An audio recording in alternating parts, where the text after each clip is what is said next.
Let me tell you the dark period which happened in Kerala, Yes, where I used yes. to predominantly keep shouting because I'm a great fan and I've trained in Malayalam. So It was dark.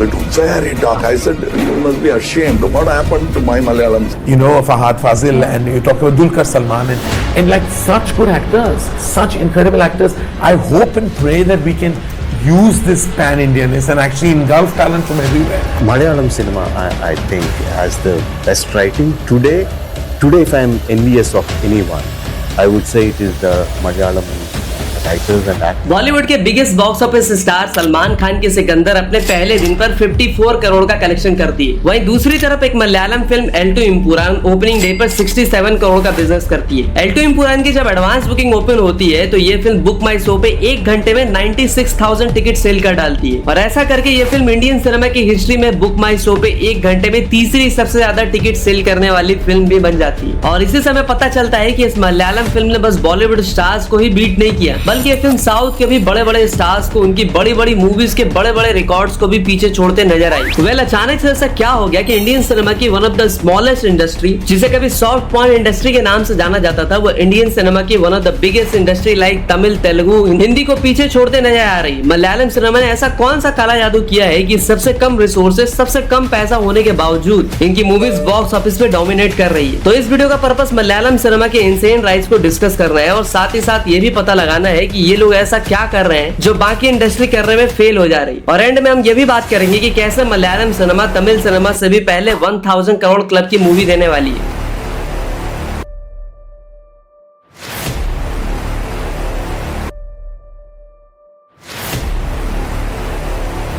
तो अगले कुछ point से समझते हैं कि कैसे Malayalam cinema का domination पूरे इंडियन सिनेमा पे दिखने वाला है। तो देखो, इंडिया के अंदर आज 5 मेजर फिल्म इंडस्ट्रीज है, हिंदी, तेलुगु, तमिल, कन्नड़ा एंड मलयालम। इनमें से हिंदी सिनेमा का मार्केट सबसे बड़ा है क्योंकि हिंदी के अंदर हिंदी स्पीकिंग पॉपुलेशन लगभग 52 करोड़ है। तो वहीं अगर बाकी लैंग्वेज से बात करें तो इंडिया में लगभग 8 करोड़ लोग तेलुगु बोलना प्रेफर करते हैं, 7 करोड़ लोग तमिल, 4 करोड़ लोग कन्नड़ा और बाकी 3.48 करोड़ लोग मलयालम बोलते हैं। और मेरे इस डेटा से आपको अंदाजा लग गया होगा कि मलयालम सिनेमा का मार्केट कितना कम है, उनकी मूवी की ऑडियंस कितनी कम है। बट अगर मैं आपको कहूँ कि इंडिया की one of the smallest film industry, India की सबसे बड़ी इंडस्ट्री लाइक हिंदी, तमिल, तेलुगु के रिकॉर्ड्स को भी ब्रेक करने जा रही है, उन्हें भी पीछे छोड़ने जा रही है, तो शायद मेरी इन बातों पे यकीन होना थोड़ा आपके लिए मुश्किल हो जाए। इसलिए मैं आपको कुछ डेटा दिखाना चाहता हूँ। 27 मार्च को एक Malayalam film L two Empuraan release होती है, जो कि 2019 में रिलीज हुई फिल्म लूसीफर की सीक्वल होती है। और जब एल टू इम्पुरान की एडवांस बुकिंग ओपन होती है तो एक ऐसा टाइम आता है जहाँ उस फिल्म ने सिर्फ 1 आवर में बुक माई शो पे 96,000 टिकट सेल कर डाले थे। इंडियन सिनेमा के अंदर ये रिकॉर्ड कितना बड़ा है उसका अंदाजा आप इस बात से लगा सकते हो कि 1 घंटे में बुक माई शो पे most number of ticket sale करने में एल टू इम्पुरान तीसरे नंबर पर आती है। और अगर टॉप 2 मूवीज की बात करें तो पहले नंबर पर पुष्पा 2 है, जिसने 1 घंटे में 1,07,000 टिकट सेल किए थे। तो दूसरे पे आती है कल्कि 2898 AD, जिसने भाई 1 घंटे में बुक माई शो पे अराउंड 97,000 टिकट सेल किए थे। और अगर यहाँ पर हम एक बॉलीवुड फिल्म की बात करें तो बॉलीवुड से जवान फिल्म ने बुक माई शो पे 1 घंटे में 86 के टिकट सेल की थी और इसलिए इस लिस्ट में जवान फिल्म नंबर 4 पे आती है। तो बेसिकली इंडियन सिनेमा के one of the smallest industry की फिल्म बॉलीवुड की बड़ी बड़ी मूवीज को पीछे छोड़ते जा रही है। साथ ही साथ तेलुगु इंडस्ट्री की भी बड़ी बड़ी मूवीज को कड़ी टक्कर दे रही है। मलयालम सिनेमा के लिए अचीवमेंट लिटरली इंसेन है और इससे भी ज्यादा इंसेन पता है क्या है? इस फिल्म की ओपनिंग डे कलेक्शन। इस फिल्म ने अपने पहले दिन पे वर्ल्ड वाइड 67 करोड़ की ओपनिंग ली थी और इस फिल्म का ओपनिंग डे कलेक्शन एक्चुअली एक बिग नंबर है या नहीं उसका पता लगाने के लिए हम इस फिल्म के ओपनिंग डे कलेक्शन को इस फिल्म के कुछ दिन बाद सेमी क्लास में रिलीज हुई एक बॉलीवुड फिल्म सिकंदर से कंपेयर करेंगे। तो सिकंदर ने डे 1 में 54 करोड़ का कलेक्शन किया और एल टू इम्पुरान ने 67 करोड़, मतलब कि भाई फिल्म से 13 करोड़ ज्यादा। और यहाँ सिर्फ ओपनिंग डे कलेक्शन ज्यादा नहीं है बल्कि एल टू इम्पुरान का लाइफ टाइम भी सिकंदर से ज्यादा होगा। जहाँ सिकंदर का lifetime as of now worldwide 200 crore कुछ प्रेडिक्ट किया जा रहा है, तो वहीं एल टू इम्पुरान ने अपने पहले 10 दिनों के भीतर ही 250 करोड़ का मार्क भी क्रॉस कर लिया था और इसी के साथ ये फिल्म मलयालम सिनेमा की हाईएस्ट ग्रॉसर फिल्म भी बन जाती है। अगर लाइफ टाइम कलेक्शन की बात करें तो ट्रेड एनालिस्ट के अकॉर्डिंग ये फिल्म पहली मलयालम फिल्म होगी जो 300 करोड़ का मार्क क्रॉस करेगी। अब आप सोच रहे हो कि क्या भाई कुछ भी बोल रहे हैं, एक फिल्म के अच्छा परफॉर्म करने से मलयालम सिनेमा की सारी मूवीज थोड़ी ना एक्स्ट्रा ऑर्डिनरी बड़ी बॉक्स ऑफिस नंबर देने लग जाएगी। तो सारी तो नहीं बट कुछ और मलयालम मूवीज जो आने वाले टाइम में 1000 करोड़ का कलेक्शन कर सकती है, जिनके बारे में हम आपको आगे बताएंगे। लेकिन फिलहाल जिनको लग रहा है कि मैं मलयालम सिनेमा का इंसेन राइज बस एक मूवी की वजह से बता रहा हूं, तो ऐसा नहीं है, क्योंकि पोस्ट पैंडेमिक के बाद से ही मलयालम सिनेमा ने ग्रोथ दिखानी शुरू कर दी थी। और 2023 में मलयालम सिनेमा का इंडियन बॉक्स ऑफिस में कंट्रीब्यूशन 5% था। 2024 में वो बढ़ के 15% हो गया और ऐसा प्रेडिक्ट किया जा रहा है कि 2025 में मलयालम सिनेमा का मार्केट शेयर इंक्रीज होकर 25% तक हो जाएगा, जो कि एक बहुत बड़ी बात है। अब देखो, मलयालम इंडस्ट्री कंटेंट तो तगड़ा बनाती है और इसीलिए आज उनकी मूवीज इंडिया के कोने कोने में पॉपुलर हो रही है। इवन वो गल्फ कंट्रीज में भी अपनी शेयर्स बढ़ा रहे हैं। उनकी मूवीज बॉक्स ऑफिस पे तो धमाका कर ही रही है, बट एक चीज ऐसी है जिसकी कमी हमेशा से मलयालम सिनेमा को खली है, और वो ये है कि कभी भी मलयालम सिनेमा ऐसा स्टार प्रोड्यूस नहीं कर पाई है जिसकी डिमांड एंड हाइप इंडिया के हर कोने में हो। बट अब फाइनली ये कमी दूर होने जा रही है, क्योंकि मलयालम एक्टर्स की डिमांड इतनी ज्यादा है कि आजकल इंडियन सिनेमा के हर बड़े प्रोजेक्ट्स में एक मलयालम स्टार के इन्वॉल्वमेंट नजर आ रही है, फिर चाहे वो पुष्पा में फहद फाजिल हो या फिर सालार और इंडियन सिनेमा की सबसे महंगी फिल्म SSMB 29 में पृथ्वीराज सुकुमारन। अब देखो, मलयालम इंडस्ट्री के एक्टर्स इंडियन सिनेमा के बिगेस्ट प्रोजेक्ट्स का पार्ट बन रहे हैं और मलयालम मूवी एल्टू इम्पुरान भी बॉक्स ऑफिस पे झंडे गाड़ रही है और सेमी क्लास में सलमान खान जैसे मेगा स्टार की फिल्म को बीट कर दे रही है। और जैसा कि मैंने आपको बताया कि BMS पे आवरली सेल्स में मलयालम इंडस्ट्री बड़ी बड़ी इंडस्ट्री को कई टक्कर दे रही है, तो क्वेश्चन ये आता है कि इतनी छोटी सी इंडस्ट्री ने इतने बड़े बड़े कारनामे किए कैसे, और इन्होंने ऐसा क्या अलग किया कि इनकी मूवीज की बॉक्स ऑफिस अपील अब बॉलीवुड मूवीज से भी ज्यादा हो रही है।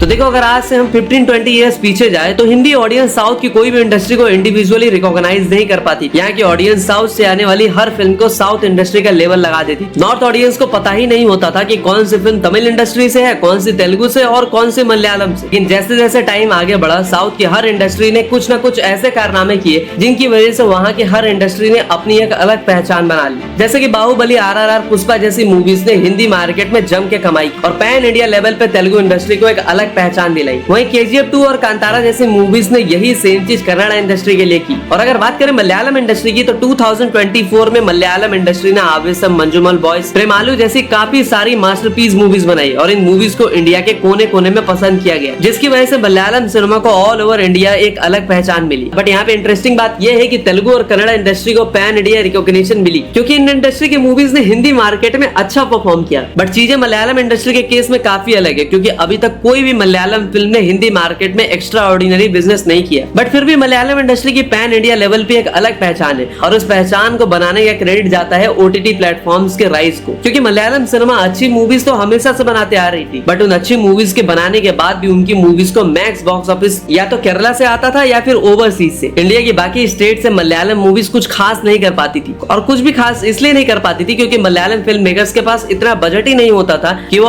ऑल ओवर इंडिया में अपनी मूवीज को प्रमोट कर सके। इसी रीजन की वजह से मलयालम मूवीज मास्टरपीस होते हुए भी केरला से बाहर कुछ खास कमाई नहीं कर पाती थी। लेकिन OTT प्लेटफॉर्म की राइज की वजह से मलयालम सिनेमा को ये प्रॉब्लम धीरे धीरे सॉल्व होने लगी है, क्योंकि OTT की वजह से मलयालम मूवीज को एक ऐसा प्लेटफॉर्म मिल चुका है जिसकी हेल्प से वो अपनी मूवीज को दुनिया भर में पहुंचा सकते हैं। OTT प्लेटफॉर्म्स को भी मलयालम मूवीज का पोटेंशियल पता है। उन्हें पता है कि अगर इन मूवीज को थोड़ा बहुत प्रमोट कर दिया गया तो ये OTT पे बहुत बड़ी हिट हो सकती है। इसलिए तुम देखोगे कि हर अच्छी पोटेंशियल मलयालम फिल्म को OTT प्लेटफॉर्म मल्टीपल लैंग्वेजेस में डब करके अपने प्लेटफॉर्म पे रिलीज करती है। साथ ही साथ उन मूवीज का प्रमोशन भी करती है ताकि ज्यादा से ज्यादा इन मूवीज के बारे में लोगों को पता चले। और OTT प्लेटफॉर्म से मलयालम सिनेमा की हेल्प की, इसके बारे में मलयालम एक्टर टोविनो थॉमस ने खुल के बात की थी। Release it in OTT, but Netflix did a very good job in promoting that movie. If we had a theatrical release, I don't know if we could have done that much promotion for a movie. We cannot bring Yuvraj Singh, we cannot bring Ghali for the promotions. You know?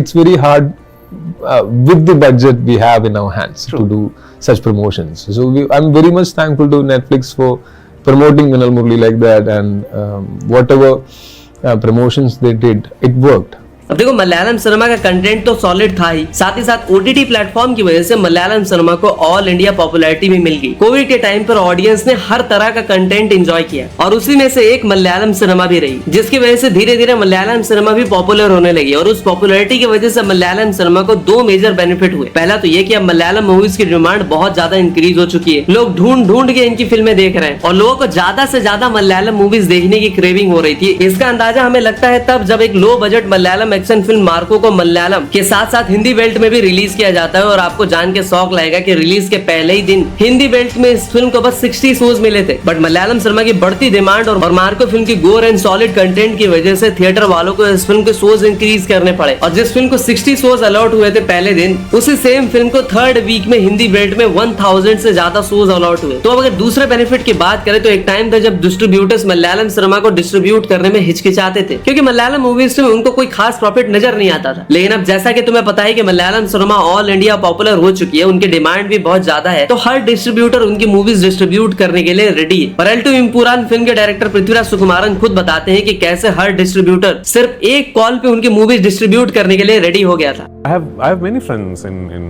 Andhra, Telangana who are in the distribution business.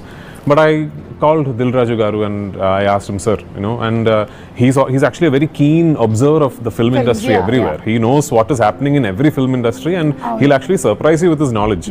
So the moment I told him, he told me everything I know about this film. He also knows. So he said, yeah, Prithvi, it is done. It is done, and it was very kind of him, very magnanimous of him to just over a phone call just agree to it like that.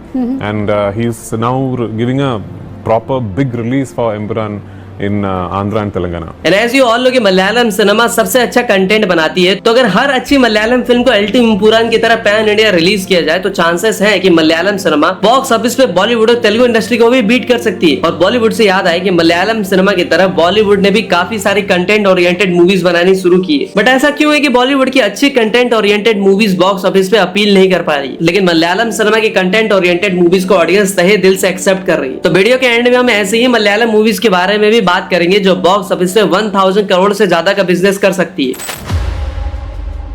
देखो इस साल बॉलीवुड में काफी अच्छी movies release हुई है, वो चाहे क्रेजी हो या सुपर बॉयज ऑफ मलेगो या स्काई फोर्स। बट इन तीनों मूवीज के अच्छी होने के बावजूद बॉक्स ऑफिस पे कुछ खास नहीं चल पा रही, क्योंकि हिंदी ऑडियंस अच्छी मूवीज को सपोर्ट नहीं करती। बट वहीं पे मलयालम इंडस्ट्री में जब कोई भी कंटेंट ओरिएंटेड फिल्म बनती है तो वो डेफिनेटली हिट होती है। और ऐसा होने का सबसे बड़ा रीजन है वहाँ की ऑडियंस, जो कि हाईली एजुकेटेड है और हाईली मैच्योर है, जिन्हें बस अच्छी और मैच्योर स्टोरी वाली मूवीज देखना ही पसंद है, जिसकी वजह से वहाँ के बड़े बड़े stars like Mohanlal, Mammootty audience के लिए हमेशा यूनिक और फ्रेश स्टोरीज लेके आते हैं और एक्सपेरिमेंट करने से बिल्कुल नहीं डरते। और इसलिए वहाँ के स्टार्स बहुत सारी एक्सपेरिमेंटल मूवीज भी बनाते हैं, क्योंकि उन्हें अपनी ऑडियंस पे ट्रस्ट होता है, क्योंकि उन्हें पता है कि अगर हमने कुछ नया ट्राई किया तो हमारी ऑडियंस हमें डेफिनेटली सपोर्ट करेगी। तो मलयालम सिनेमा और केरला के ऑडियंस हमें यह पता चलता है कि कोई भी इंडस्ट्री के ग्रो और इवॉल्व होने के पीछे कहीं ना कहीं उनकी ऑडियंस का ही सबसे बड़ा हाथ होता है। And I think Malayalam audience की कॉन्स्टेंट सपोर्ट की वजह से आज मलयालम सिनेमा इस मुकाम पे है कि उनके आने वाले कुछ मूवीज 300 to 500 करोड़ का बिजनेस कर सकती है। जैसे कि एल2 इम्पुरान जो बॉक्स ऑफिस पे 300 करोड़ का मार्क अचीव करने वाली है, ये मलयालम सिनेमा की पहली ऐसी फिल्म बन सकती है। तो बेसिकली एल2 इम्पुरान से मलयालम इंडस्ट्री 300 करोड़ क्लब में एंट्री मार लेगी, लेकिन उस क्लब को आगे ले जाने का काम करेगी मार्को सीरीज, जिसको साउथ ऑडियंस के साथ साथ हिंदी ऑडियंस ने भी काफी प्यार दिया था।